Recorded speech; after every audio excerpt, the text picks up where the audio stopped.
बाहर से मैया तो बड़ा गुस्सा करी, मैं बांध दूंगी इसको, लेकिन अंदर से कहती नहीं नहीं, मैं लाला को नहीं बांधूंगी। उसके अंदर की जो आवाज है उसी को सुन करके यह जड़ रस्सी भी चेतन होकर के छोटी पड़ रही है। अंत में मैया जब परेशान हो गई, फिर लाला को उखल से बांध देती है, अपने काम में लग जाती है, बड़बड़ाती भी जा रही है। क्योंकि जब माँ अपने बच्चे को डांटती है, फटकारती है, तो उसका उद्देश्य ये नहीं होता कि मैं बच्चे को कष्ट दूं, है कि नहीं। कभी कभी माँ बड़े नाराज होकर कहती जा मर जा तू जहर खा ले, लेकिन उसके अंदर का भाव ये नहीं रहता है। बहुत प्रेम भी करती है, वो तो गुस्सा में बोल दी। तो आज कन्हैया को मैया ने उखल से बांध दिया है, इसका कष्ट भी है कि मैंने लाला को बांध दिया है, लेकिन इतना नटखट हो गया है, इसे अभी नहीं सुधारूंगी तो आगे बिगड़ जाएगा। मैया अपने काम में लग गई और यहाँ भगवान की लीला। 2 वृक्ष लगे हुए थे आंगन में। श्री सुखदेव जी महाराज ने कहा, हे राजा परीक्षित, उन दोनों वृक्षों से भगवान निकले और उखल को ऐसे टेढ़ा लगाया और थोड़ा सा झटका दिया। दोनों वृक्ष जो है तड़तड़ करते हुए धड़ाम से आंगन में गिर जाता है।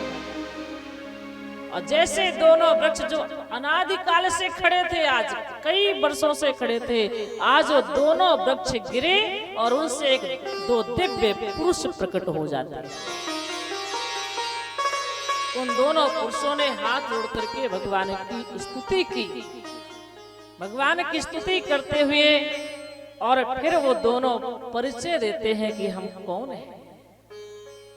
वो दोनों कौन है? सुखदेव जी महाराज ने कहा, उन दोनों ने भगवान की स्तुति करते हुए कहा, नमः परम कल्याण, नमः परम मंगल, वासुदेवाय शांताय, यदु नाम पते नमः।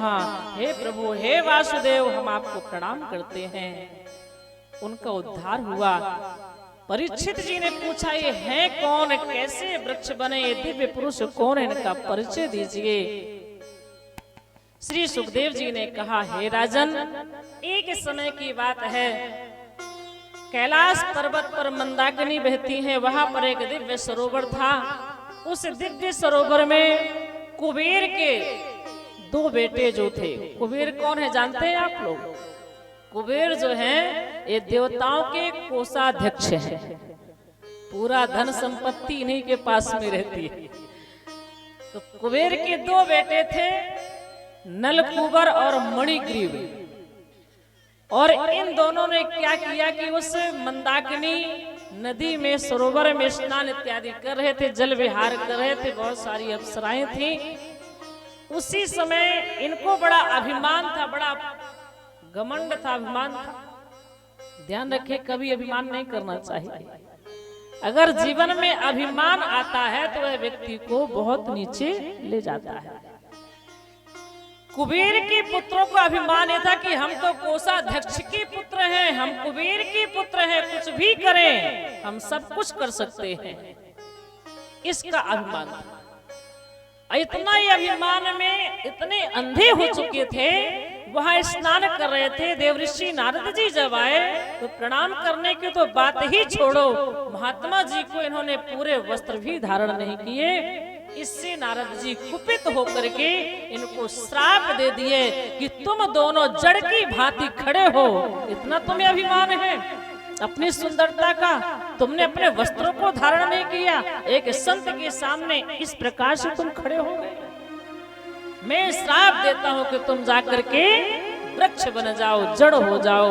और जब संत ने क्रोधित होकर श्राप दिया तो ये नलकूबर मणिग्रीव चरणों में गिर गए। आपने हमें श्राप दिया, हमारे घमंड को मिटाया है, लेकिन हम वृक्ष हो जाएंगे, हमारा उद्धार कब होगा? तब नारद जी को दया आ गई और उन्होंने कहा कि अभी तो नहीं, द्वापर के अंत में जब भगवान श्री कृष्ण का अवतार होगा, उन्हीं के माध्यम से तुम्हारा उद्धार होगा।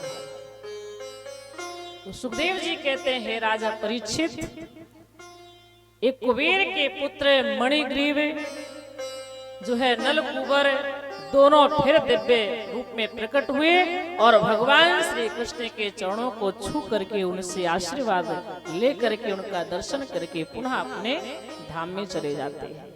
तो मुझे एक बात और ध्यान आ रही है, वही अभिमान की बात की। उनको अभिमान हुआ तो भगवान ने मिटाया। भगवान ने सबकी बुराइयों को मिटाते हैं, चाहे भक्त हो चाहे अभक्त हो। अगर किसी के जीवन में अभिमान आया है तो प्रभु ने उसे दूर किया है। ब्रह्मा जी का अभिमान दूर किया, इंद्र का अभिमान दूर किया। रामचरितमानस में आप देखें तो नारद जैसे भक्तों के अभिमान को भगवान ने मिटाया, काम को जीतने का अभिमान हो गया था। इसी तरह से महाभारत में आप देखें, एक बार भगवान श्री कृष्ण जी ऐसे विराजमान थे और उनकी सब पत्नियां बैठी हुई थी। वहां पर द्रौपदी जी बैठी थी। भगवान की उंगली में थोड़ा, जब शिशुपाल को भगवान मारते हैं तब प्रभु की उंगली में थोड़ा चोट आ गई। भगवान की रानियां पटरानियां सब बैठी हैं, किसी ने भगवान की उंगली में कपड़ा नहीं बांधा, रक्त बहने लगा। द्रौपदी जी भगवान श्री कृष्ण को अपना भाई मानती थी। कृष्ण की उंगली में वह चोट दे करके द्रौपदी जी ने तुरंत जो है साड़ी को फाड़ करके और कन्हैया की उंगली में लपेट दिया। रक्त बंद हो गया। कन्हैया ने कहा, बहन इतना तो मेरे उंगली में चोट नहीं थी, तुमने इतनी कीमती साड़ी क्यों फाड़ दी? जैसे केशों ने इतना कहा तो द्रौपदी जी को थोड़ा अभिमान हो गया कि देखो इनकी रानियां पटरानियां बैठी हैं, किसी ने अपना कपड़ा नहीं फाड़ा, मैंने फाड़ा है, मैंने बांधा है। इसका मतलब है कि मेरा कृष्ण के प्रति बहुत प्रेम है, मैं अपने भाई कृष्ण को बहुत चाहती हूँ। थोड़ा सा अभिमान हुआ और जैसे इनको अभिमान हुआ तो भगवान तुरंत समझ गए। और द्रौपदी जी अभिमान में एक शब्द भी कह देती हैं, क्या? ध्यान से सुनिएगा। द्रौपदी जी कहती हैं कृष्ण जी से कि सुनो भाई श्याम, आए जो तुम्हारे काम, चीर तू नसे, ये तो रेशम के धागे हैं, वे भी पुराने, उनसे अनुप्रीत क्या, न दुल्हन के जोड़े न दूल्हे के भागे हैं। हे श्याम, आपके लिए कपड़े की बात क्या है? अगर आवश्यकता पड़ जाए तो मैं अपनी एक एक नस भी आपके लिए चीर सकती हूँ, फाड़ सकती हूँ। एक कपड़े की बात आप कर रहे हैं, फिर भी यह साड़ी तो पुरानी थी, न दुल्हन के जोड़े हैं न दूल्हे के बागे। भगवान श्री कृष्ण जी जब इतना देखते हैं और सुनते हैं तो मन ही मन मुस्कुराए और प्रभु ने कहा, अच्छा बहन तो आपको अभिमान हो गया कि मैंने चीर फाड़ा है? अभिमान कैसे मेरी बहन के अंदर अभिमान हो सकता है? अगर है तो मिटा दो। तो भगवान बड़े ध्यान से द्रौपदी जी को देखने लगे और द्रौपदी जी कन्हैया को देखती हैं। देखते देखते उन्हें भगवान का ऐश्वर्य दिखाई पड़ गया, भगवान का ब्रह्मत्व दिखाई पड़ गया।